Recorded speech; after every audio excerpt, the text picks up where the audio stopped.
오늘은 흩어지는 교회에 대해서 여러분과 함께 나누려고 합니다. 어제 모이는 교회, 또 오늘은 흩어지는 교회 이렇게 두 개로 말씀드린다고 했고요. 이제 내일은 특별히 흩어지는 교회로서 가정이라든지 우리의 스스로 있는 어떤 그 내가 컨트롤할 수 있는 영역 속에서 하나님의 백성으로 살아가는 것보다 나의 신앙을 인정하지 않고 나의 믿음을 용납하지 않는 사회 속에서 내가 어떻게 변증적 삶을 살 것인가 하고 내일 제가 예배 때 여러분과 함께 나누려고 해요. 당연한 상황이니까. 자, 어쨌든 저희는 숫자적으로 큰 교회도 하나님께서 뭐 허락하시면 감당해야 될 일이지만 참 어려운 짐이라고 생각해요. 근데 그렇게 할 수 있지만 그러나 그것보다 더 중요한 것은 건강한 교회를 만드는 거라고 말씀드렸어요. 건강한 교회. 제가요, 이래봬도 아들이 셋입니다. 예, 딸은 없어요. 제 아내는 참 불쌍해요. 제가 이렇게 보니까 집집마다 보니까 딸하고 아들은 분명히 다르더라고요. 딸이 좋아요. 근데 저희는 아들 셋밖에 없어요. 우리 큰아들이 결혼을 했는데 거기도 아들 셋밖에 없어요. 저는 손주만 셋이에요. 딸이 하나도 없어요. 아직까지. 우리 둘째가 이제 1월에 결혼할 텐데 지금부터 기도가 딸을 주시옵소서가 기도예요. 아들이 셋인데요. 셋들이 다 키가 고만고만해요. 제가 조금 열받더라고요. 왜냐하면 제가 평생 살아오면서 핸디캡이 키가 작다는 거였어요. 뭐 사실 별것도 아닌데 성경에 보면 네가 근심한다고 키를 한 치라도 더 할 수 있느냐? 하나님 말씀이 너무 옳아요. 첫째는 그렇다 치고 우리 둘째는 이제 특별히 첫째보다도 더 성장 속도가 늦었습니다. 첫째도 이 소위 말하는 이제 사춘기가 늦게 오고 이렇게 보면 아이들이 자랄 때 이렇게 소아과 가면 차트 그려주잖아요. 우리 아들은 차트 밑바닥에 있었어요. 차트에서 보이지 않을 정도로. 그래서 심지어는 그 뼈의 나이도 측정하고 혹시 잘못된 게 있나 이런 것까지 했던 적이 있는데 뭐 지금은 다 건강하게 삽니다만은 우리 둘째 아들은 굉장히 슬로우했어요. 그래서 제가 오랫동안 저의 주치 의사였던 그 스티븐 데커라고 하는 의사에게 우리 아들을 이렇게 진료하면서 가서 이 아들이 좀 키가 컸으면 좋겠는데 안 자란다. 그랬더니 그 의사가 하는 말이 네 키가 몇이냐요 저한테. 뭐 알면서 왜 물어보냐. 네 와이프 키는 몇이냐 물어봐요. 저보다 조금 더 작거든요. 뭐 여자로서 작은 키는 아닌데. 그러면서 하는 말이 그럼 네 아들은 너와 너 와이프 중간쯤 갈 거야. 근데 제가 너무 화가 나는 거야. 아니, 무슨 얘기냐. 나보다 키가 훨씬 작은 남자들도 아이들 보면 쭉쭉 커가지고 대나무처럼 크던데 왜 우리 아들은 그게 안 되냐. 그랬더니 글쎄 그거는 뭐 잘 모르겠다. 그렇지만 나는 유전자로 얘기를 하자면 얘는 너만큼 클 거다. 그래서 내가 그랬어요. 의사한테 그러지 말고 우리 아들한테 우유를 좀 더 먹으라고 얘기를 해줘라. 네가 의사니까. 그랬더니 하는 말이 아니 얘가 무슨 북유러피안 아들이냐.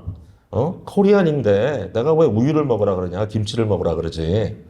이 스티븐 데커라는 의사는 미국 사람이거든요. 백인. 근데 이렇게 웃기면서 저한테 항상 이렇게 얘기를 했어요. 근데 그분이 저한테 한 얘기가 있어요. 이 아이가 큰 것도 중요하겠지만 너에게는 더 중요한 것은 건강한 거다. 건강하면 된다. 내 목적은 이 아이의 키를 키우는 게 아니라 이 아이가 건강하게 자라는 거다. 여러분 한국에서는 어린아이들 키 키우게 한다고 호르몬 주사 놓고 막 이래가지고요.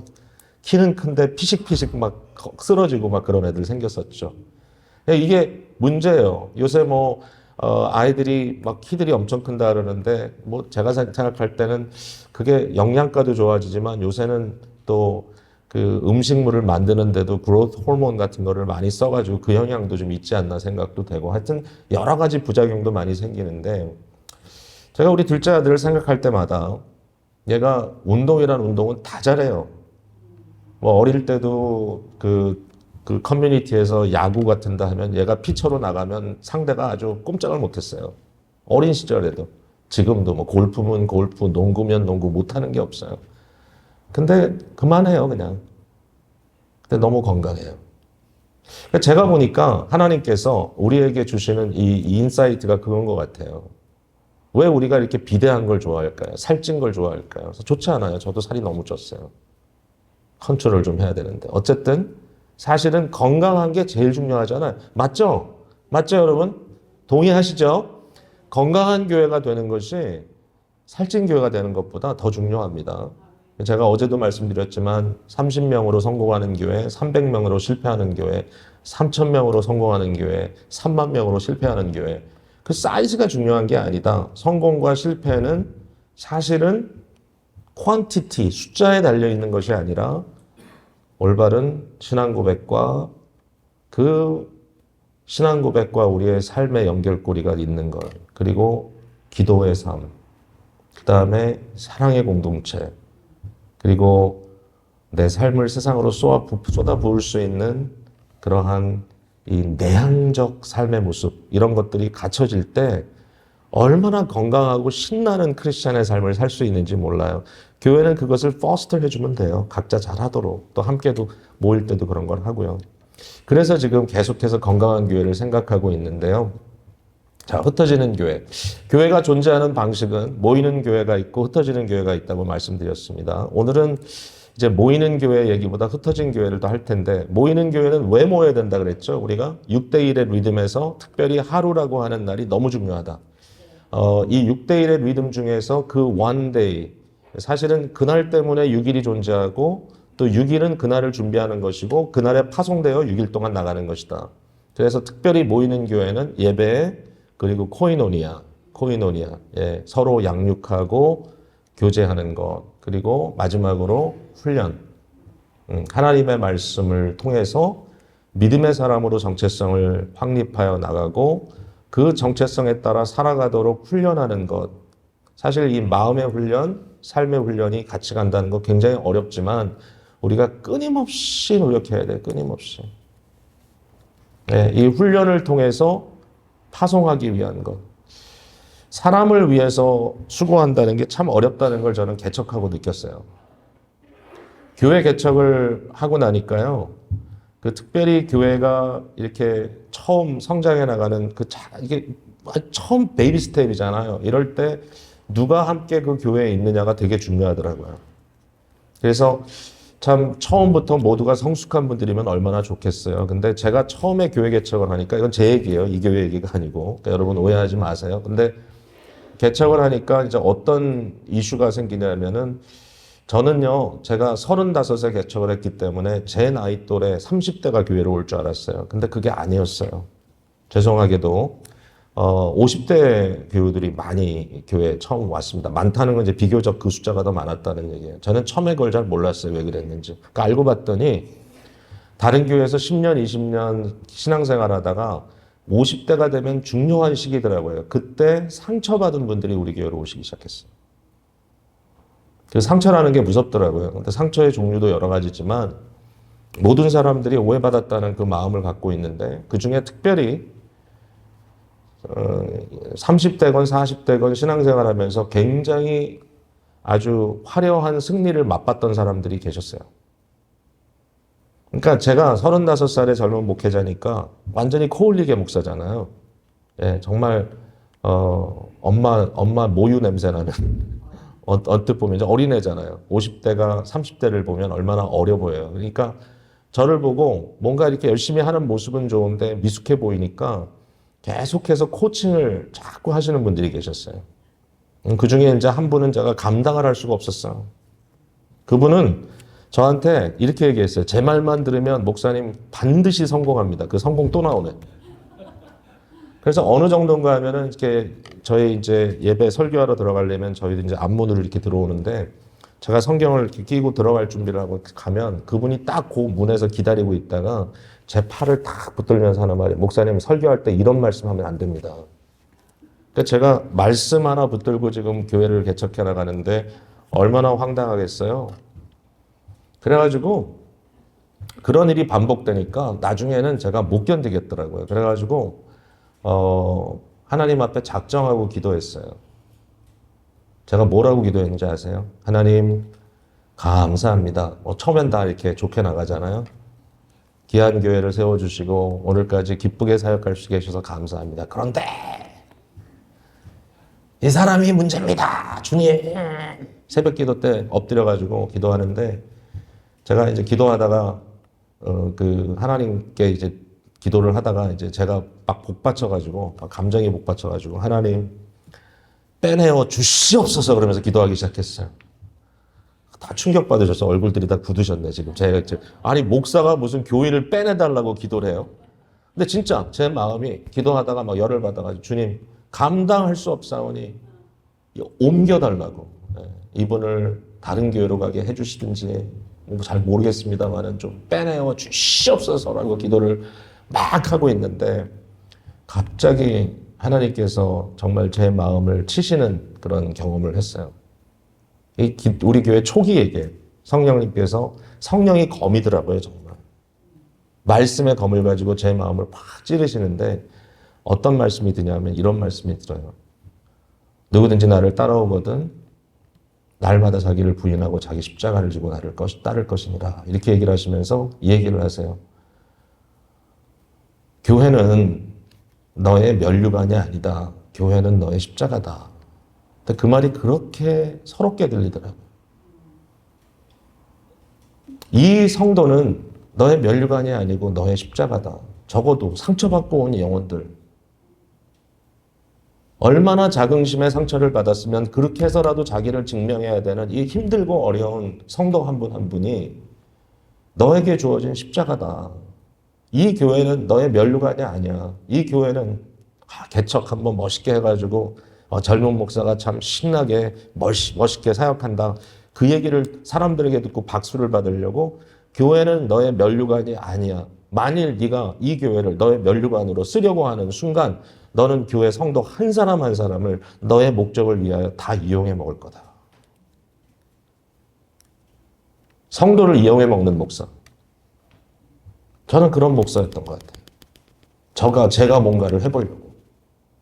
근데 그때 하나님께서 그 가르침 속에 저를 엄청나게 한번 깨셨어요. 제가 그때 그 순간을 잊을 수가 없는 게 너무 울었어요. 무릎 꿇고 죄송하다고 하나님. 성도 한 분 한 분을 사랑한다는 게 무슨 뜻인지 처음 배웠어요. 그때. 제가 그걸 뭘 알겠어요. 젊은 목사가. 근데 그때 이제 깨닫게 된 게 이 한 분 한 분이 그리스도 예수께서 지고 가셨던 그 사명, 그 십자가.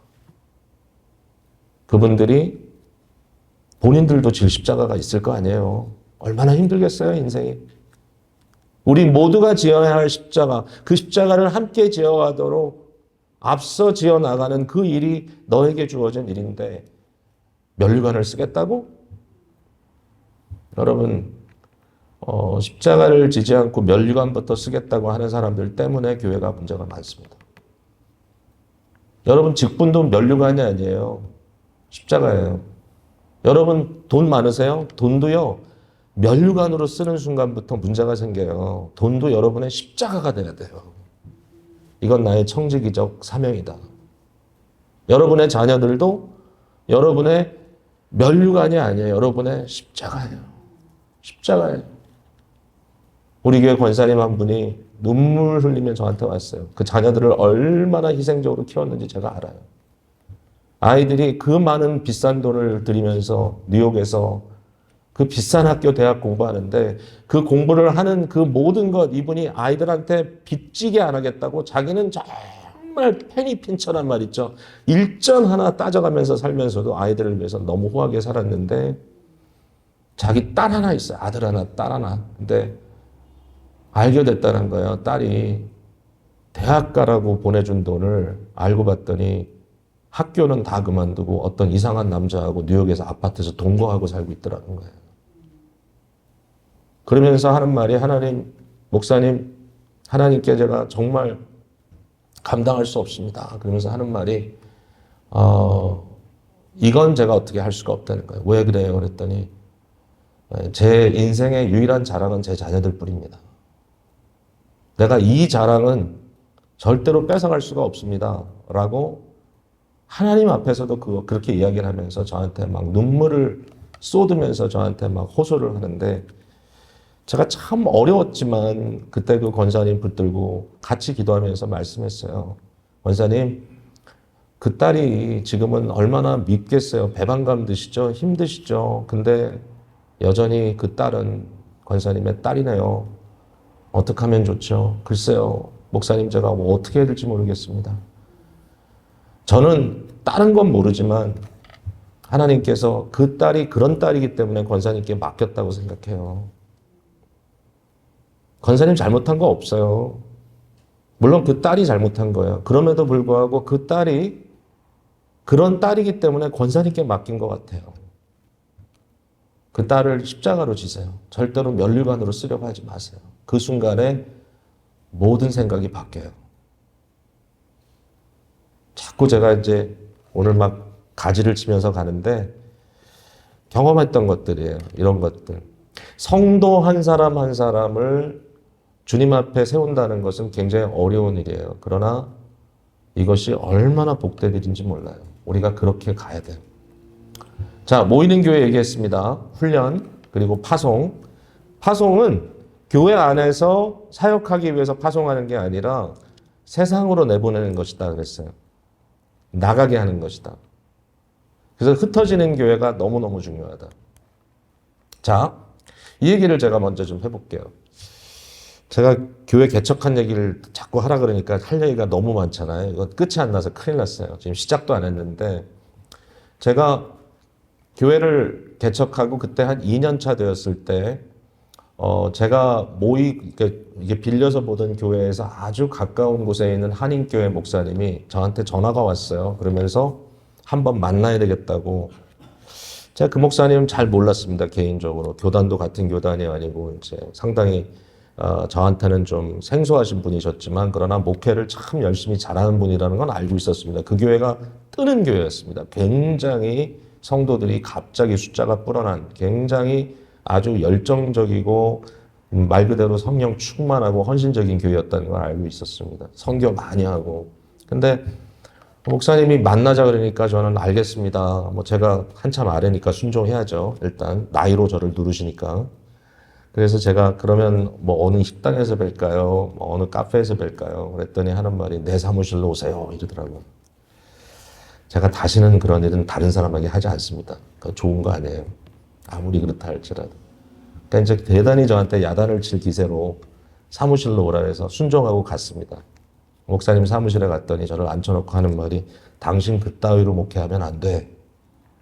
다짜고짜. 그걸 왜 무슨 말씀입니까? 그랬더니 내가 얘기를 듣다 하니까 네가 교인들에게 헌신 안 해도 된다 그러면서 사람들을 꼬신다는데 그렇게 목회하면 되는 줄 알아.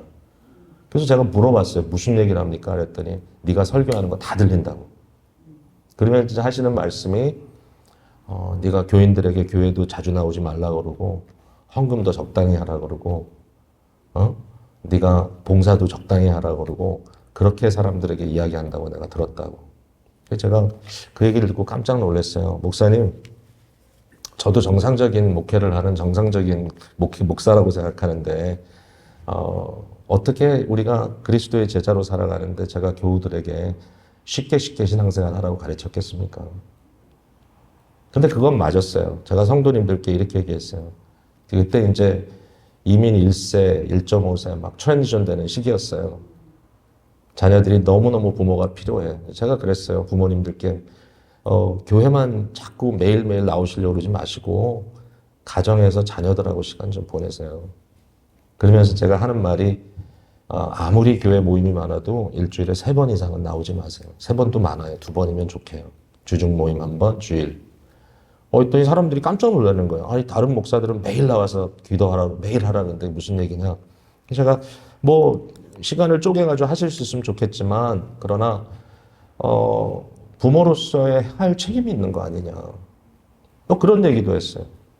제가 나중에 그 목사님께 그렇게 아주 당돌하게 얘기했습니다. 목사님, 저는 저희 교우들에게 신앙생활을 쉽게 하라고 가르친 적은 없는 것 같습니다. 뭐가 더 어렵습니까? 목사님, 일정한 금액 딱딱 떼가지고 교회에다가 헌금하면 얼마 누가 헌금했습니다. 교인들 앞에 한 번씩 광고해주고 사람들 앞에 한 번 영광받고 그게 어렵습니까? 아니면 사회에서 공정하게 살기 위하여 수입도 제한을 받고 세금도 내고 해야 할 일들 꼬박꼬박 해나가는 게 어렵습니까?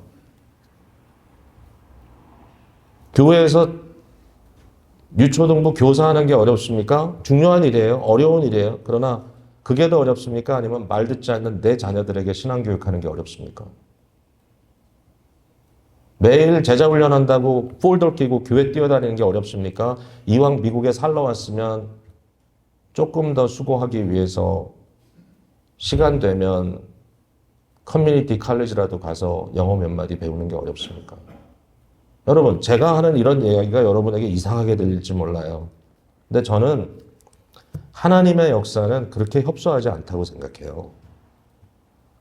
저는 이 세상에서 정상적인 그리스도인으로 세움받는다는 것은 churchism, 교회주의에 빠지는 게 아니라고 생각해요. 저는 목사가 할 일은 사람들을 교회에 묶어놓는 게 아니라 교회에서 올바로 가르쳐서 세상으로 파송하는 거라고 생각해요. 교회는 세상의 물질을 모아서 교회를 커뮤니티 센터처럼 거대하게 지어보는 게 아니라 여러분 LA의 한인교회가 지어놓은 커뮤니티 센터가 도대체 몇 개입니까? 그렇게 부르지 않죠. 다 교회죠. 여러분 교회들마다 체육관 빤듯하게 져놓고 교회들마다 교육관 어마어마하게 져놓고 이 남가주의 수많은 한인들의 돈이 교회에 다 모여있지 않나라는 생각이 들 정도로 헷갈려요. 어떨 때는. 유대인들은 지역마다 짓습니다. 한인교회는 그렇게 못해요. 왜냐하면 잘 분열되기 때문에. 한마음이 안 돼. 그럼 좀 부끄러운 일이라고 생각해요. 효율적이지 않아. 제가 이렇게 얘기하면 좀 여러분 시험이 될지도 모르겠어요. 근데 저는 지금 목사로서 고민하는 얘기라고. 목사로서. 이 시대에 과연 노회면 노회, 교단이면 교단.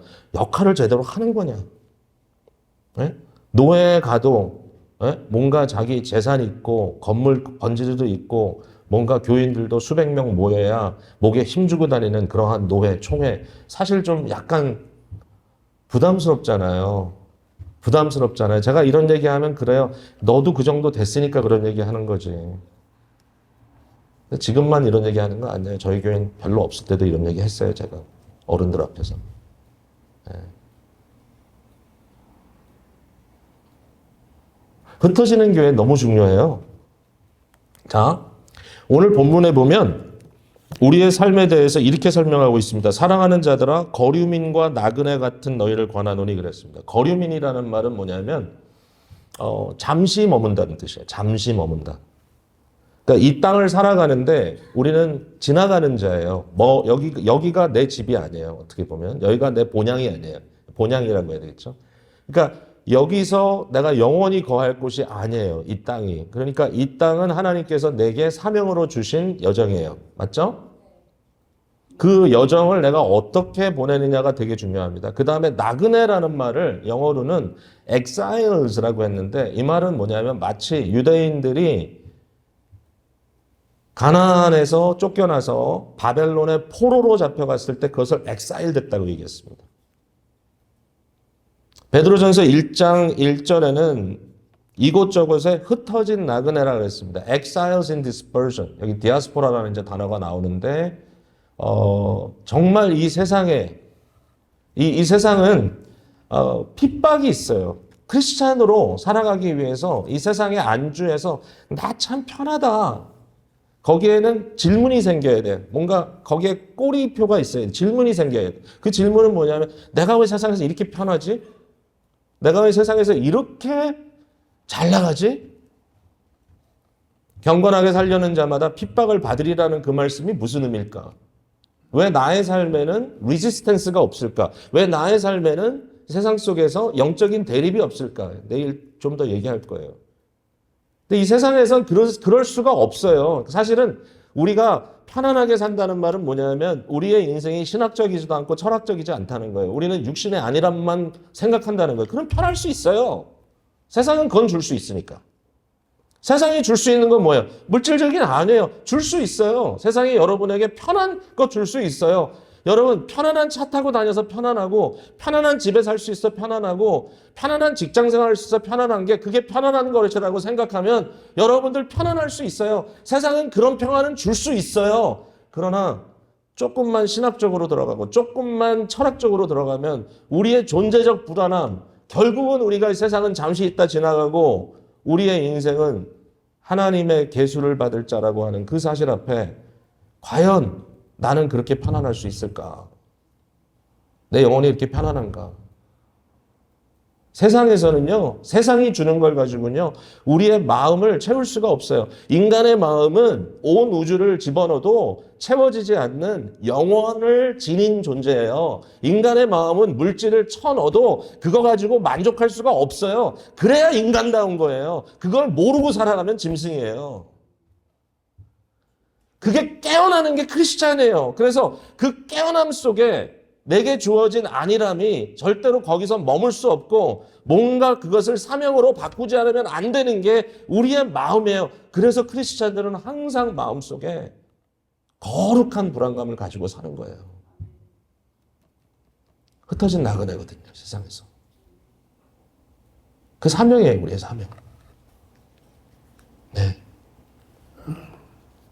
오늘도 그 생각을 한번 해보세요. 야, 정말 나는 흩어진 나그네구나. 흩어짐의 의미를 한번 생각해 보자고요. 구약에 보면은요, 이 흩어진다고 하는 것, 디아스포라라고 하는 것은 일종의 심판이에요. 그러니까 이스라엘 백성들이 저들이 타락하고 저들이 하나님의 백성답게 살지 못했을 때 그 땅이 저들을 토해냈어요. 그래서 이스라엘 백성들이 땅 온 곳으로 흩어졌어요. 북왕국 이스라엘은요, 자취를 알 수 없을 정도로 완전히 세상에 동화시켜 버렸어요, 하나님께서. 어차피 하나님 앞에 구별된 사람으로 살고 있지 않았기 때문에. 남왕국 이스라엘은 그래도 그 백성을 유지해야 다윗의 자손으로 그리스도가 오시기 때문에 그들을 함께 끌고 갔어요. 어디로? 바벨론으로. 이와 같은 흩어짐이라고 하는 것은 저들에게 심판이었고, 우리가 아는 대로 이 흩어짐 사건의 굉장히 중요한 계기가 창세기 11장에 나오는 바벨탑 사건이에요. 거기도 흩어짐이 나와요. 온 세상의 랭귀지가 하나였어요. 그러나 그때 하나님께서 나누셨어요. 그리고 백성들을 흩어버리셨어요. 근데 놀라운 게 뭐냐면요, 신약으로 오면서 흩어짐이 저주의 흩어짐이 아니라 사명의 파송이 되더라고요. 굉장히 심각한 변화가 생겨요. 그래서 이것을 제가 redeeming diaspora라고 했어요. 디아스포라는 말이 흩어짐이거든요. 근데 이 흩어진다는 말은 사실상 유대인들에게는 수치스러운 단어인데 이 흩어진다는 단어가, 디아스포라라는 단어가 사명으로 바뀌었어요. 그래서 이것을 제가 구속됐다 그랬어요. 이 디아스포라를 구속한 사건들이 벌어집니다. 심판이 구원의 사건들로 변화되어 갑니다. 바벨탑은 결별이었는데요. 그 결별, 랭귀지가 혼동되고 모든 사람들이 서로 대화가 되지 않는 그 상황이 있었는데 성령께서 교회를 시작하는 그 순간, 신약교회를 시작하는 순간 모든 사람들이 언어를 극복할 수 있는 기가 막힌 기적을 체험합니다. 그게 사도행전 2장에 나오는 그 소위 말하는 난곳 방언. 이 말은 우리가 일반적으로 말하는 이렇게 황홀경에 하는 그런 방언이 아니라 이것은 여러 나라의 언어를 의미합니다. 난곳 방언. 각 사람이 자기가 태어나서 자라던 이 디아스포라 유대인들이 자기들에게 익숙해졌던 그러한 지역 방언, 지역 언어로 복음이 선포되기 시작합니다. 모든 사람이 다 이해합니다. 저들이 하는 말이 어찌된 일인가 이게. 그러니까 이 흩어진다는 것이 바벨은 결별이었는데 이 복음이 난곳 방언으로 다 흩어져 나가는 이 순간에 도리어 이것이 그들에게는 연결이 됩니다. 연결. 무엇으로? 복음으로 연결되는 새로운 커뮤니티가 형성됩니다. 고린도전서 14장 22절에 보면은 고린도 교회 안에 문제가 있었습니다. 사람들이 황홀경에 빠져서 방언으로 기도하는 것을 굉장한 자랑으로 삼았는데요. 문제는 뭐냐면 그들이 하는 말을 누구도 이해하지 못했어요. 근데 그들은 방언을 받았다 그래가지고 예배 도중에 벌떡벌떡 일어나서 방언으로 한다고 막 방언으로 얘기했습니다. 근데 그 방언을 아무도 이해 못했어요. 누구도 통역할 수도 없고 자기도 통역을 못해. 무슨 얘기인지 몰라. 그냥 하나님이 나에게 막 뭔가 이렇게 영적으로 좀 막 복을 주신다 그러고 방언을 막 해대는데 바울사도가 하는 말이 그 방언은 심판이다. 왜? 만약에 그게 하나님의 계시의 말씀이라면 누구도 이해하지 못하고 있지 않느냐. 이게 이사야에 등장하는 심판입니다. 들어도 듣지 못하고 보아도 보지 못하는. 하나님께서 백성들을 심판하실 때 쓰는 방법이에요. 말씀을 전했는데 이해를 못해. 분명히 클리어하게 하나님의 뜻을 선포했는데 백성들의 귀가 막혀 있고 눈이 어두워져 있어. 그러니까 방언을 한다는 것은 그 상황에서는 심판이다. 그러나 방언하지 말고 예언하라. 예언하란 말은 뭐죠? 사람들이 이해할 수 있는 말로 하나님의 뜻을 전해라. 이게 소통이다. 소통으로 바뀝니다. 여러분 죄송해요. 다시는 안 그럴게요. 깜짝 다 놀랐어. 네. 저도 놀랐어. 자, 넘어갑니다. 보세요. 같이 읽어보겠습니다. 사도행전 1장 8절 시작. 오직 성령이 너희에게 임하시면 너희가 권능을 받고 예루살렘과 온 유대와 사마리아와 땅끝까지 이르러 내 증인이 되리라 하시니라. 여러분 이게 예수님께서 승천하시기 바로 전에 제자들에게 하신 말씀이죠. 자, 흩어짐입니다. 그죠? 어디서부터? 예루살렘으로부터 시작돼서 너희가 예루살렘을 싸고 있는 유대 지역과 유다 지역 북쪽에 있는 사마리아와 사마리아는 반유대인입니다. 반유대인. 그 다음에 땅끝까지 이르러 모든 이방인들에게 내 증인이 되라. 가라는 거죠. 근데 예루살렘 교회가 엄청나게 성장했죠. 사람들이 갔나요? 잘 안 갔어요. 베드로가 설교하니까 3,000명이 회개하고 세례받았어요. 또 그 다음에는 5,000명이 회개하고 세례받았어요. 정말 하루아침에 폭발적으로 숫자가 늘어간 거예요. 폭발적으로 늘어난 교회에 무슨 일이 생겼죠? 사랑이 넘치는 역사가 일어났죠. 사람들이 자기의 재산을 다 통용하면서 가난한 자가 그 사이에 없었어요. 근데 그게 오래가지 못했어요. 조금 지나고 나니까 헬라파 유대인들과 히브리파 유대인들 사이에 싸움이 나기 시작했어요. 누가 더 돈을 많이 받아간다. 교회에서 구제비를. 아우 정말 짜증나지 않아요? 그 숭고한 순간에 그 엄청난 영광스러운 순간에 성령의 역사가 눈앞에 정말 매일매일 보이고 수많은 사람들이 회개하고 돌아오고 심지어는 바리새인들도 돌아오고 제사장들도 예수님께 복종하는 이러한 일들이 막 기적같이 벌어지고 있는 그 현장에 사람들이 너무 감동을 받아가지고 재산도 다 내놓고 서로 통용하는데 그 안에서 싸움이 벌어진 거예요. 예. 유대 지방에서 오래 살았던 유대인들, 히브리파 유대인입니다. 그리고 해외에서 살다가 돌아온 유대인들, 이 사람들은 헬라파 유대인들입니다. 디아스포라 유대인들. 이 사람들 사이에 왜 우리 차별하느냐, 왜 우리 차별하느냐 이러면서 싸움이 벌어졌어요. 여러분 그 사건을 통해서 생겨난 게 뭐냐면 이제 7명의 집사를 세우는데 우리가 보통 집사라 그러는데 꼭 집사라는 말은 거기 없습니다. 사실은 사도들이 자기네를 집사로 표현합니다. 우리는 말씀과 기도를 일삼는 집사가 되겠다 이렇게 얘기합니다. 그 말을 들어 그 디아코노스가 되겠다. 그러니까 7명은 사실은 그 구제를 관리하는 분들인데 이분들을 집사라고만 부를 그런 상황은 아니에요. 거기서. 그러니까 직분 이름이 나오진 않아. 그런데 믿음과 성령이 충만한 7사람들이 세워지는데 그 중에 하나가 스데반이잖아요. 스데반이 구제만 한 게 아니에요. 스데반이 나가서 변증을 하기 시작했어요. 그래서 유대인들과 함께 예수 그리스도가 부활하셨다는 사실을 증명할 때 사람들이 이제 결국 스데반을 엄청 미워하죠. 그래서 우리가 아는 바울, 그때는 사울이었죠. 사울을 비롯해서 사도행전 9장에 스데반이 돌에 맞아 죽습니다. 그 이후에 어떤 일이 벌어집니까, 여러분? 사도행전 9장이 아니라 7장이네요. 자, 8장으로 넘어가서 같이 한번 읽어볼게요. 시작. 그날에 예루살렘에 있는 교회에 큰 박해가 있어 사도 외에는 다 유대와 사마리아 모든 땅으로 흩어지니라. 그 흩어진 사람들이 두루다니며 복음의 말씀을 전할세. 자, 여러분 왜 흩어졌습니까? 박해 때문에. 있을 수가 없어서. 생명을 유지하기 위해서. 왜? 잘못하다가는 자기들도 돌 맞아 죽게 생겼으니까. 그래가지고 흩어졌는데 흩어지는 패턴을 보세요. 유대와 예루살렘에서 유대와 사마리아로. 예수님께서 명령하신 거잖아요. 근데 명령도 아니죠. 잘 보세요. 다시 돌아갑니다. 오직 성령이 너에게 임하시면 너희가 권능을 받고 예루살렘과 온 유다와 사마리아 땅끝까지 이르러 내 증인이 되라 합니까? 아니면 되리랍니까? 이거는 예언이네요. 예언. 그죠? 명령이 아니라. 그러니까 이 예언의 말씀을 백성들이 캐리아웃하기 위해서 핍박이 일어난 거예요. 스데반은 그것을 위해서 피를 흘린 거예요. 그래서 결국은 사람들이 흩어지는데 그 흩어짐이 저들에게 심판이나 저들에게 망할 일이 아니라 흩어짐을 통해서 나타난 게 뭐죠? 예수 그리스도의 뜻이 선포되는 겁니다. 저들이 두루 다니며 복음의 말씀을 전했다 그랬습니다.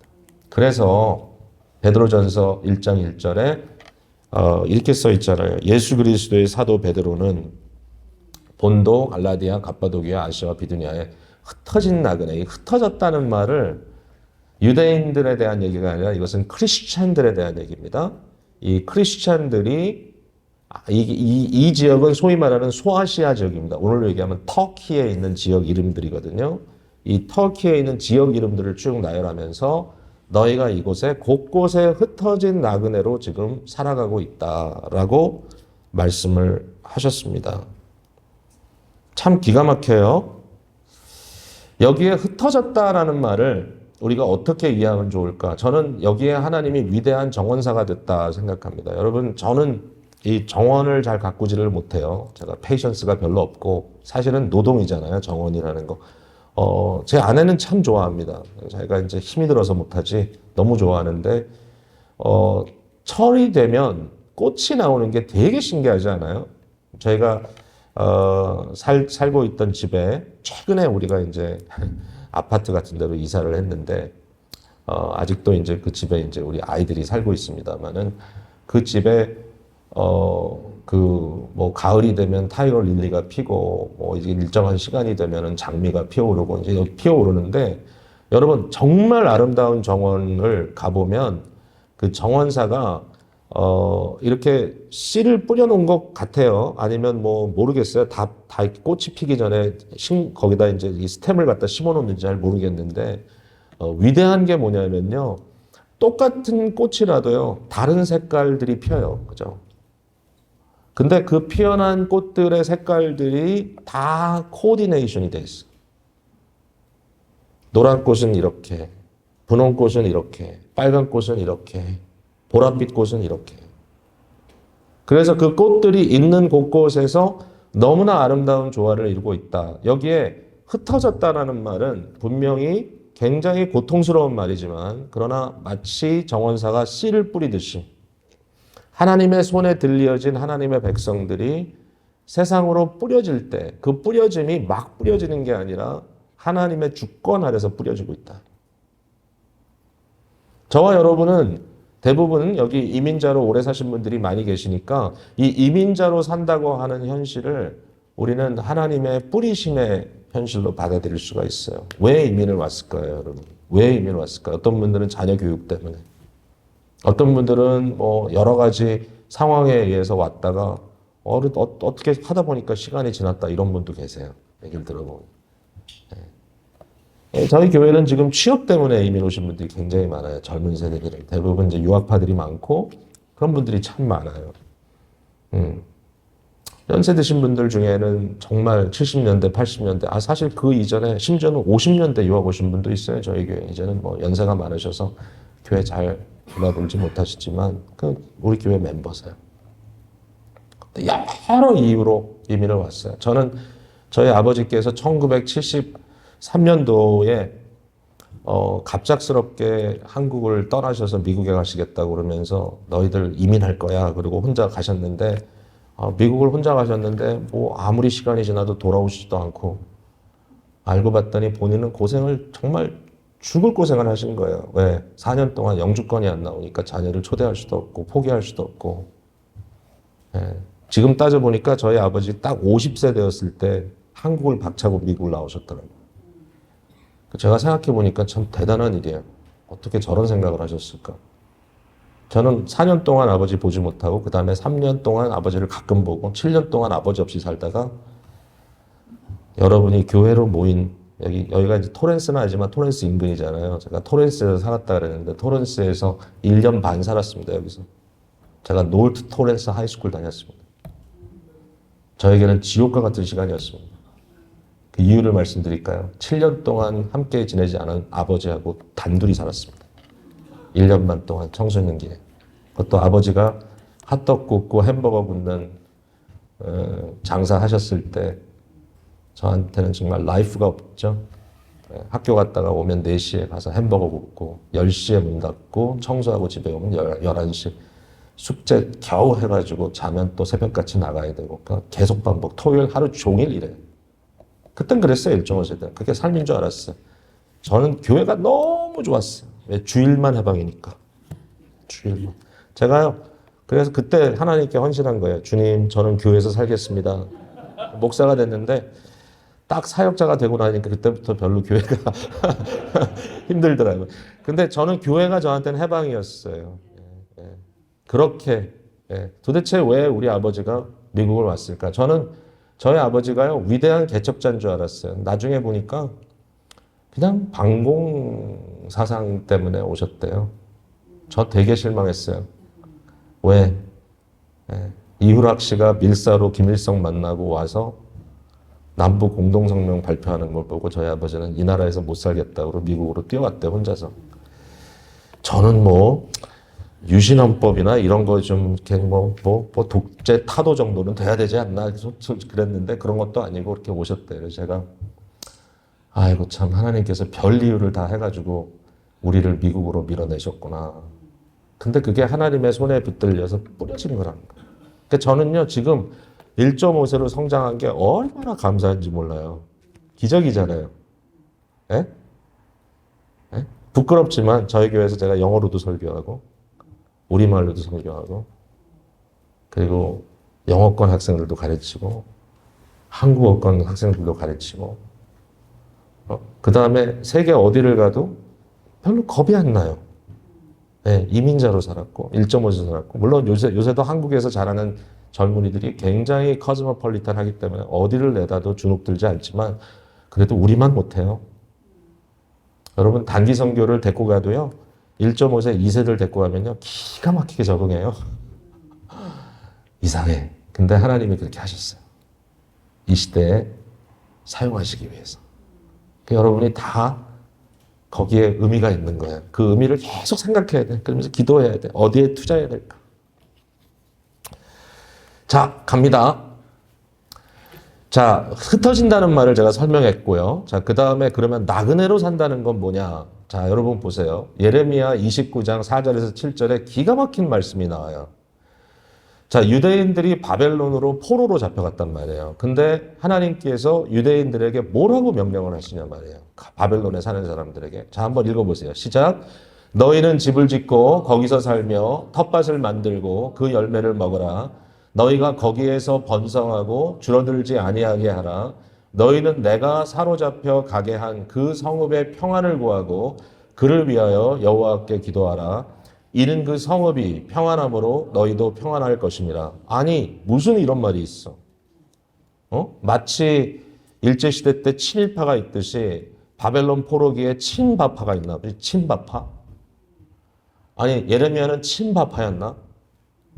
예레미야는 그러므로 몹쓸 사람이었나? 어떻게 사람들에게 저런 얘기를 하냐?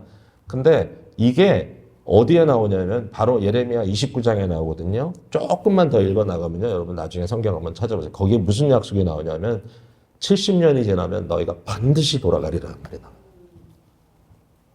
그러니까 너희 자녀들을 쇠약하게 만들지 말고 너희의 삶을 쇠약하게 만들지 말고 바벨론에서 70년의 포로기를 살아가는 동안 하나님의 약속을 믿고 굳건하게 살아. 바벨론은 너의 집이 아니야. 바벨론은 너희의 임시 거처야. 지나갈 거야. 그러나 그곳에서 너희가 아무것도 하지 않는 게 아니라 집도 짓고 텃밭도 만들고 거기서 나오는 열매도 맺고 70년은 살아야 될 거 아닙니까, 여러분? 당신들의 인생을 살아. 너는 거기서 자녀들을 낳고 자녀들이 결혼하게 하고 근데 너희들끼리 결혼해. 믿는 사람끼리. 그래서 언젠가 70년이 지나 내가 너희를 다시 예루살렘으로 유대로 회복할 때 당당하게 나와서 나의 교회를 재건하라. 그리고 70년 사는 동안 너를 사로잡혀가게 한 그 성읍을 위해서 기도해. 기도. 왜? 바벨론이 평안해야 나도 70년 동안 평안히 살 거 아니에요. 저희 미국 위해서 기도해야 됩니다. 왜? 미국이 하나님의 나라이기 때문에? 아니요. 미국은요, 자국의 이권을 위해서 움직였어요, 지금까지. 네. 네. 여러분, 나중에 미국의 대통령이 된 태프트라고 하는 분과 일본의 당시 수상이었던 카츠오라가 만든 태프트 카츠오라 미략 여러분 아십니까? 우리가 그토록 우리 조국의 은인으로 생각한 미국이 한편으로는 우리 일제시대에 바로 그 비극을 만들어내는 장본이기도 합니다. 우리는 미국에 왔으니까 여기가 우리가 영원히 살 곳은 아니지만 물론 우리 자녀들이 여기서 잘 커야 돼요. 잘 자라야 돼요. 그러나 우리의 궁극적인 본향은 진짜 하나님의 나라입니다. 하나님의 나라는 하나님의 다스림, 공의, 그의 공률이 완벽하게 이루어지는 나라. 절대로 거기에 속임수가 없어요. 이 미국이 평안해야 됩니다. 왜? 그래야 우리가 하나님의 자녀로서 살아갈 때 은혜를 잊게 되니까. 생각의 전환이 필요해요. 의미의 부여가 필요하고요. 무슨 얘기인가 하면 복음을 들을 때 마음에 믿음이 나와요. 이 복음은 뭐냐면 구원의 복음이에요. 70년 후에 너희가 회복되리라. 그 말을 듣고 나니까 바벨론에 온 것이 절망이 아니에요. 거기에 복음의 소망이 더해져요. 지금 바벨론의 포로로 온 것이 방황이 아니에요. 방황은 뭐냐면 목적도 결과도 없어요. 그냥 원더링 하는 거예요. 원더링. 그게 아니에요. 여정이에요. 여정. 왔다 갈 거예요. 지나갈 거예요. 그리고 하나님께서 우리를 예비하신 우리가 가야 할 본향이 있어요. 더 이상 우리는 매여 있는 자들이 아니에요. 왜냐하면 하나님께서 우리 안에 역사한다는 사실을 믿게 되는 거예요. 우리는 난민이 아니에요. 우리는 하나님의 대사예요. 대사는 뭐죠? 우리는 하나님의 나라가 우리 본향이에요. 우리의 시민은 하나님 나라에 있어요. 이 세상은 하나님의 나라를 증거해야 할 삶의 현장이에요. 교회는 대사관이에요. 그 대사관은 하나님의 법으로 살아요. 여러분, 북한에도 대사관들이 있습니다. 제가 알기로는 최근에 팬데믹 때 영국 대사관은 문을 닫았지만 여전히 스웨덴 대사관은 있습니다. 스웨덴 대사관에 들어가면 북한이라 할지라도 암흑의 땅이라 할지라도 스웨덴 그 대사관에 들어가면 스웨덴입니다. 북경에도 미국 대사관이 있습니다. 탈북자들이 탈북할 때 미국 대사관으로 뛰쳐들어갔습니다. 안 한다고 또 했네. 흥분해가지고. 거기 들어가야 살거든요. 왜? 거기 들어가면 미국 법입니다. 여러분, 교회라고 하는 것은 왜 특별한가 하면 하나님의 법대로 살아가는 대사관입니다. 여기 오면 사랑이 통용됩니다. 여기 오면 말씀의 공의가 통용됩니다. 여기 오면 교회의 질이라는 것이 있습니다. 여기 오면 바로 그 하나님이 우리의 유일한 왕이십니다. 세상은 안 그래요. 우리는 세상에서는 난민처럼 살아갈 필요가 없어요. 우리는 세상에서 대사들처럼 살아야 합니다. 하나님 나라의 대사. 그리고 모든 고난이라고 하는 것이 고난이 아니라 도전일 뿐이다. 저희 아버님께서 올해 100세십니다. 아직 생존하시고요. 제가 이제 다음 주에 월요일이 되면 또 아버지를 뵈러 가서 잠시나마 좀 위로해드리고 또 사역지로 돌아가야 되는데 저희 어머니는 작년에 돌아가셨습니다. 저는 저희 어머니가 돌아가시는 장면을 통해서 마음에 굉장히 큰 깨달음을 얻었습니다. 어머니의 그 소천하심이 우리 가족들 모두가 다 얘기합니다. 슬프지 않았습니다. 어머니가 고통당하지 않으시고 오래 고통당하지 않으시고 하나님의 부르심을 받으셨을 때 마지막 순간까지 온 자녀들과 손주와 증손들이 어머니를 축복하는 그 소리, 모두가 그 자리에 있지 않았지만 줌을 통해서 세계 곳곳에 있는 자녀들이 할머니 사랑해요, 할머니 사랑해요 이 말을 들을 때마다 돌아가시기 바로 전까지 어머니께서는 다 고맙다, 사랑한다 반응하시고 그 마지막에 떠나는 어머니의 얼굴의 모습이 구릿빛처럼 변하면서 빛이 나기 시작하고 그 어머니의 마지막 장면이 마치 장군이 전쟁터에 나가는 듯한 모습이셨습니다. 저희 아버지는 100세 연세에 살아가고 계시지만 하루하루가 너무 고통스럽습니다. 자기 개인의 컨트롤이 다 상실되면서 사람들의 손에 의해서 온전히 보조받지 않고서는 살 수 없는 그것이 말씀드렸지만 그토록 당당하시고 어떤 상황에서도 주눅들지 않으셨던 아버지에게는 너무 힘들고 어려운 일입니다. 제가 아버지에게는 큰 소리치는 아들입니다. 왜? 그 청소년기에 몇 년 같이 살면서 아버지와 무지 싸웠거든요. 감히 아버지와 싸워서 이긴 사람이 저밖에 없습니다. 제가 아버지를 어떻게 싸워서 이겼는지 여러분 모르시죠? 그 얘기하면 또 시간이 오래 가니까 안 할게요. 근데 제가 아버지에게 딴 얘기 안 했습니다. 아버지 사랑한다는 말 한 번만 해달라고. 못 하시더라고요, 그 말을. 울고 대들었습니다. 아버지 뭐라고 맨날 야단만 치지 말고 사랑한다고 한 번만 해달라고. 아버지가 끝까지 안 하셨어요. 저는 펑펑 울다가 그 다음날 아침에 짐 싸가지고 학교로 돌아갔는데 이 얘기를 결국 하고 마네. 3개월 후에 아버지가 저를 방문하셨습니다. 비행기 타고 오셔가지고. 그때 아버지 60 훨씬 넘으셨는데 아버지 왜 오셨어요? 그랬더니 그때 그 일을 아직도 기억하냐? 당연히 기억하죠. 내가 미안하다. 내가 너를 사랑한다. 이 말 하시고 가셨어요. 제가 이긴 거잖아요. 근데 그때 아버지가 저를 사랑한다는 얘기를 했는데 제가 그때 아버지가 얼마나 약해 보이셨는지 제 방에 들어가서 가슴을 치면서 울었어요. 왜냐하면 저희 아버지는 저의 영웅이셨거든요. 그때까지. 지금도 그래요. 어떤 면에서. 그렇게 강한 아버지. 그러나 자식을 위해서는 복음으로 자기에게 그 어려운, 그 힘든 그 일을 감당했던 아버지. 근데 너무너무 힘드신데 믿음이 약해지실 때마다 아버지가 너무 괴팍해요. 믿음이 약해질 때마다. 주위 사람들을 힘들게 하고. 제가 아버지께 그래요. 아버지, 저는 아버지 지금 계신 그 자리에 가지 않았기 때문에 큰 소리 칠 수는 없는데 어머니도 보니까 그냥 딱 하나 사실인 것 같아요. 아버지, 연세가 드실수록 저도 기도할게요. 연세가 드실수록 믿음이 더 커지지 않으면 연세가 들어갈수록 세상에 고난이 많아질수록 천국의 영광이 더 크게 보이지 않으면 천국의 영광이 더 위대하게 비춰지지 않으면 참 인생이 어렵겠습니다. 아버지. 그러면서 믿음 달라고 기도합니다. 여러분, 복음을 듣고 마음에 믿음을 품는다는 건 위대한 일입니다. 이 믿음은 절망을 이길 수 있는 힘이 됩니다.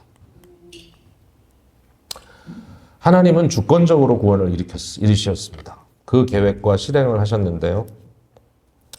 베드로전서 1장 2절에 보면 이런 말씀이 있습니다.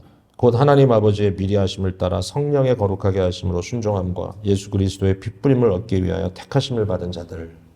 우리는 그런 자들입니다. 하나님의 택함 받은 자들. 하나님의 계획 속에 있습니다. 그 일을 위해서 하나님은 미리 하시고 계획하셨습니다.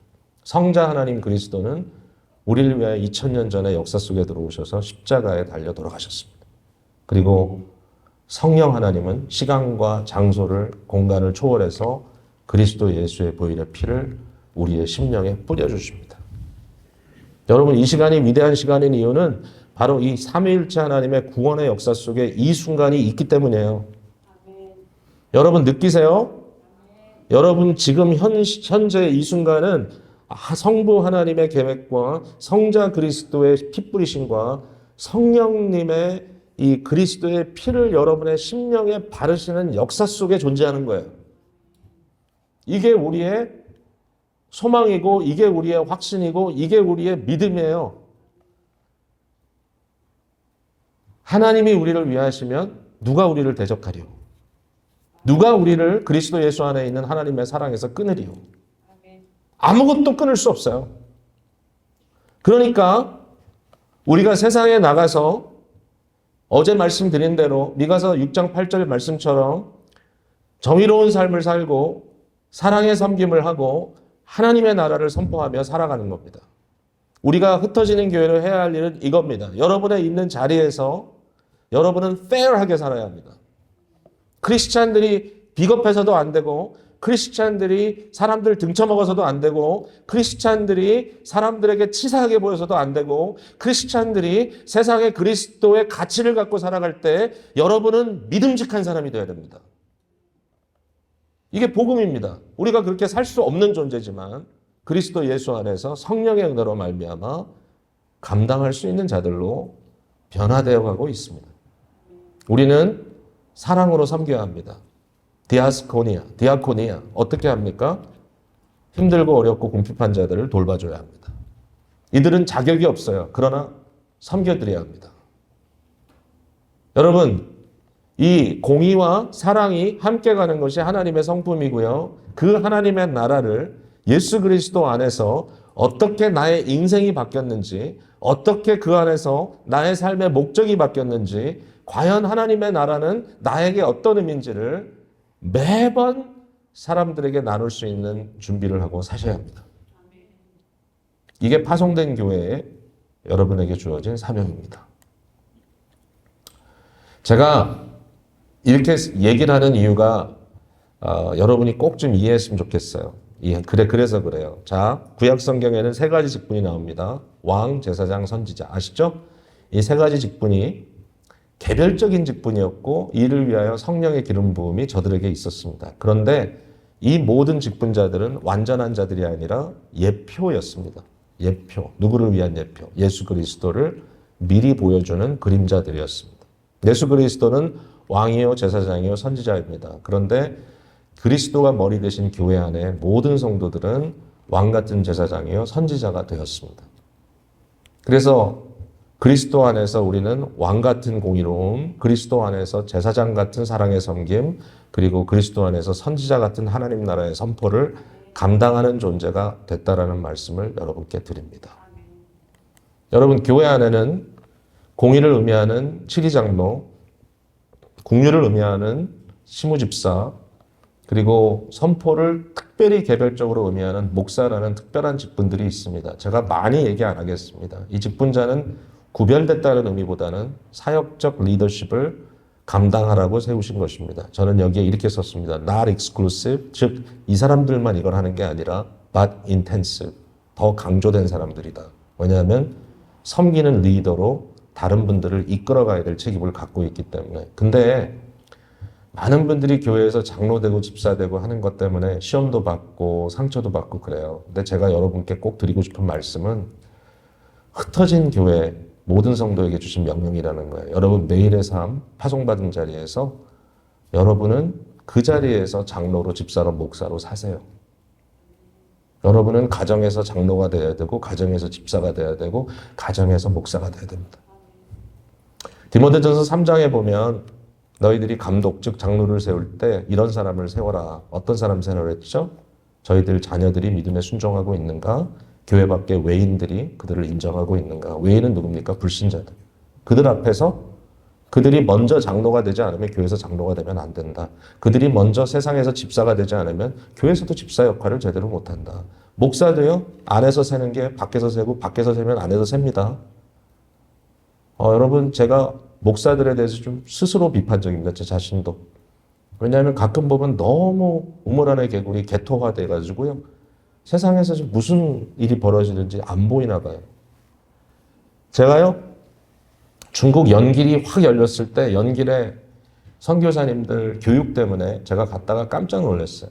벌써 한 5, 6년 전 얘기예요. 그때 그 중국이 확 열리면서 조선족들, 소위 조선족들과 이 경제 교류가 굉장히 활발해졌을 때 지금 소위 말하는 연변 이쪽 그 동북 그 삼성이라고 그러죠.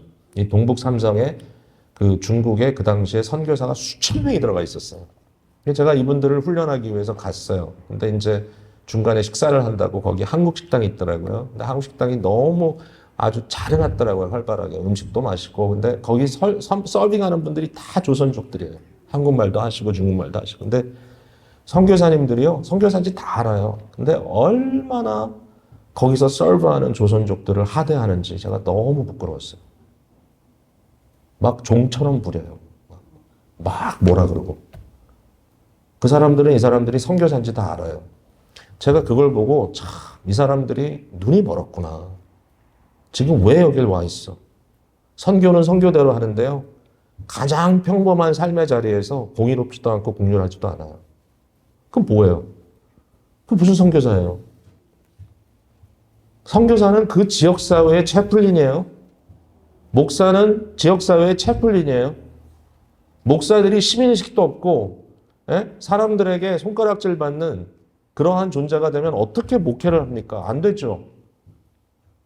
우리는 기본적으로 교회에서 장로, 집사, 목사 하기 전에 이 세상에서 특별히 우리 가정에서 우리가 있는 그곳에서 먼저 파송받은 자리에서 정의를 실천하고 국률을 행하고 하나님 나라의 복음을 선포하는 자로 살아야 합니다. 이게 이루어지는 게 교회입니다. 여러분 교회는요. 너무 교회를 기업적으로 자꾸 여기가 모든 게 다 되어야 된다. 교회가 대리만족이 아니에요. 한 사람 한 사람이 그리스도의 사람으로 이처럼 파송되어 세워지는 것이 교회의 사명이에요. 여러분이 빛나야 돼요. 세상에서. 교회만 빛나서는 안 돼요. 건물만 반짝반짝거려서는 안 돼요. 여러분 오늘 제가 토렌스에서 밖에서 시간이 있어가지고 한참 걸었거든요. 제 호텔에서. 한참 가니까 그 유명한 토렌스 무슨 교회가 거기 거대하게 서 있더만요. 제가 그걸 보고 야 진짜 그 옛날 기억이 나더라고요. 옛날. 여러분 건물만 크게 세운다고 뭐 그 교회를 비난하는 거 아닙니다. 제가 잘 모릅니다. 어떻게 하는지. 그게 무슨 교회를 무슨 뭐 교회가 무슨 뭐 성전입니까? 비방하는 게 아니라 그냥 사회적인 커멘터리를 하는 거예요. 교회가 뭐냐? 교회는 공동체다. 교회는 사람이에요. 그 사람들이 뭘 하냐? 지금 어디서 이 세상을 변화시키느냐? 그러한 역사가 일어나지 않는다고 한다면 아무리 교회를 크게 세우고 간판을 크게 달아도 사실은 조금 부끄러울 수 있어요. 저는 좀 또 부끄러울 것 같아요. 크게 달수록 부끄러울 것 같아요. 교회가 뭐냐? 이 지역사회가 어떻게 변화되고 있느냐. 여러분 파송을 잘하는 교회가 영향력이 있는 교회입니다. 지역교회는 선교사를 파송하는 기관입니다. 선교사는 우리가 파송하려면 참 어려움이 많아요. 선교사는 영입해야죠. 훈련해야죠. 파송해야죠. 파송할 때 돈도 많이 들어가죠. 그 다음에 제대로 하는지 관리해야죠. 영적 책무, 행정적 책무, 재정적 책무, 사역적 책무 다 관리해야죠. 그 다음에 또 지쳐가지고 돌아오면 회복시켜야죠. 회복시키면 또 재파송해야죠. 이게 교회가 매주일 하는 일이에요. 매주일. 교회는 성도들을 복음 안에서 영입해야 되고요. 교회 안에서 복음 안에서 훈련해야 되고요. 세상으로 파송해야 되고요. 그리고 관리해야 되고요. 그리고 깨지고 찢어져서 돌아오면 회복시켜야 되고요. 그리고 다시 세상으로 파송해야 돼요. 이 짧은 시간에 그 매주마다 해야 돼요. 이거를. 그게 교회가 하는 일이에요. 이걸 잘할수록 영향력이 있는 교회예요. 이 교회가 잘 되는 건 여러분의 가정이 복음 안에 세워지고 여러분의 직장의 직원들이 여러분을 존경하고 여러분이 살고 있는 사회에서 여러분들이 칭찬받고 저는 너무 기쁘더라고요. 어느 한 가정이 저희 교회에 왔어요. 그분과 함께 일하는 분이 저한테 와서 이런 얘기를 합니다. 목사님, 아무개 그 교회 갔죠? 네, 우리 교회 다니십니다. 아주 교회에서 지금 열심히 배우고 있습니다. 그랬더니 하는 말씀이 그분이 이런 분이었는데요. 그 교회로 가서 한 1년 지난 것 같은데 사람이 확 바뀌었어요. 직장에서. 예수 믿는 얘기 아니에요. 사람이 사람다워졌대요. 제가 너무 기뻤어요. 그 말이. 파송받은 자리, 가정, 직장, 교회 공동체, 내면 세계, 대외적 관계 어제 다 말씀드렸습니다. 자, 제가 시간이 좀 많이 간 것 같아가지고 빨리 끝내려고 좀 빨리 왔는데 이제 마쳐야 되는데 제가 여러분께 이 말씀 드리고 싶어요. 교회 너무 걱정하지 마세요. 하나님께서 세우시더라고요. 그리고 여러분의 삶의 자리에서 과연 하나님의 역사가 어떤 것인지를 좀 폭넓게 기대하시면 좋겠어요. 제가 재밌는 거 한마디만 말씀드리고 마칠게요. 제가 저희 교회 지금 이제 건물을 이제 구입해서 그걸 레노베이션 해가지고 이제 좀 교회로 사용하고 있는데 뭐 정말 보잘것없는 웨어하우스 같은 건물을 완전히 그냥 뭐 내면을 다 이렇게 재건축해서 사실은 이게 허가받고 하는 게 너무 어려워가지고 우리가 완전히 새로 짓지 못했을 뿐이지 돈은 돈대로 다 들어갔어요. 그래가지고 이제 지금 그래도 캠퍼스가 넓고 파킹랏도 넓고 해서 얼마나 감사한지 모르는데 이제 그 건축을 준비하는데 제 마음에 성도님들이 이제 헌금을 해야 이 교회가 뭐 어떻게 될 거 아니에요. 우리가 그때 한 2, 3년 됐을 때 그동안에 모아놨던 금액이 그래도 건축 위해서 조금씩 준비하다 보니까 항목을 만들어 놨으니까요. 그때 한 60만 불 정도 준비가 돼 있었어요. 근데 당장 한 스텝을 넘어가기 위해서 한 80만 불 정도가 한 6개월 안에 만들어지지 않으면 못 하겠더라고요. 그 구입하는 과정에서 또 리멘 브라더 사건이 터졌어요. 그래가지고 하여튼 굉장히 복잡했는데 뭐 덕분에 저희는 건물은 되게 좀 비교적 그 저렴하게 할 수 있었어요. 저희 건축 해준 회사들이 너무 어려울 때라서 그때 막 비링을 하다게 해가지고 그것도 도움이 되기도 했어요. 근데 어쨌든 그런 상황에서 제가 이제 마음에 결정한 게 이거였어요. 우리 교회 성도들에게 재정 생활의 스트럭처를 바꾸지 않고 교회 건축을 해야 되겠다. 그러니까 희생을 안 한다는 건 아니에요. 뭐 희생이란 말은 각자 하는 건데 그걸 억지로 할 수는 없으니까 제가 성도님들께 그랬어요. 헌금하려고 빚내지 마십시오. 그리고 아이들에게 꼭 해줘야 되는 걸 하지 못하고 헌금하지 마십시오. 여러분이 꼭 필요한 일을 하지 못하고 헌금하지 마십시오. 그러나 해야 되는데 어떡합니까? 제가 성도님들께 그 헌금을 강요할 수는 없으니까 더군다나 거기에다가 이제 소위 그 뭐 한다 그러죠? 플레지 한다 그러죠? 그 약정도 안 받았어요. 괜히 마음에 부담만 주고 싶지 않아서. 그래서 그냥 건축 헌금 항목만 열어놓고 그냥 자유롭게 헌금하시라고. 그래가지고 시간이 지났는데요. 헌금이 없어요. 안 들어와. 그 제가 속으로 그랬어요. 아, 저는 건축은 못하나 보다. 이게 내 은사가 아니구나. 아니, 갑자기 제가 구약에 있는 그 귀한 말씀들, 솔로몬의 건축 사건, 성전 건축 사건이나 학계 선지자가, 포로기에서 돌아온 사람들에게 성전을 건축하라고 하는 그 말을 갑자기 그 교회가 교회당, 예배당 짓는다고 그 얘기를 하겠어요. 저희가 순서대로 본문을 가다 보니까 그런 본문들이 나와도 제가 입 꼭 다물고 거기에 있는 말씀을 그리스도 예수 중심으로만 설교했어요. 예수님이 우리의 성전입니다. 성령 안에서 여러분의 존재와 이 교회 공동체가 성전입니다. 건물 얘기 한마디 안 했어요. 왜? 건축한다고 제 설교가 바뀌면 큰일 나겠더라고, 제 마음에. 그래가지고 그걸 안 하려고 꼭 참고. 그래서 제가 속으로 결론을 내린 게, 아, 나는 건축 같은 거는 못하나 보다. 그래가지고 포기할까. 그렇지만 교회 아이들이 너무 많은데 이 아이들이 교육받을 수 있는 공간이 필요하다는 건 다 동감했기 때문에 하긴 해야 돼. 내가 리더로서 이걸 어떻게 해야 되지? 그래가지고요, 그냥 기도했어요. 주님 앞에 기도했는데 하나님께서 기도 중에 제 마음속에 어떤 확신을 주셨냐면은 내가 주겠다 그러세요. 그 필요한 거 채워줄게. 근데 뭐 넘치게 주지는 않으신데요. 또 주님께서 저한테는 항상 그러시다고 넘치게는 안 줘요. 그냥 딱 맞게 주세요. 어떻게 주시는데요? 그랬더니 주님께서 제 마음속에 어떤 감동을 주시냐면은 당연히 교회를 통해서 주지. 성도들을 통해서. 근데 헌금 안 하는데요. 근데 그때 어떤 그림이 제 머릿속을 스쳐 지나가냐면은 예수님께서 5,000명을 먹이시고 12광주리에 부스러기가 남았던 사건을 보여주시면서 내가 넘치게 하겠다.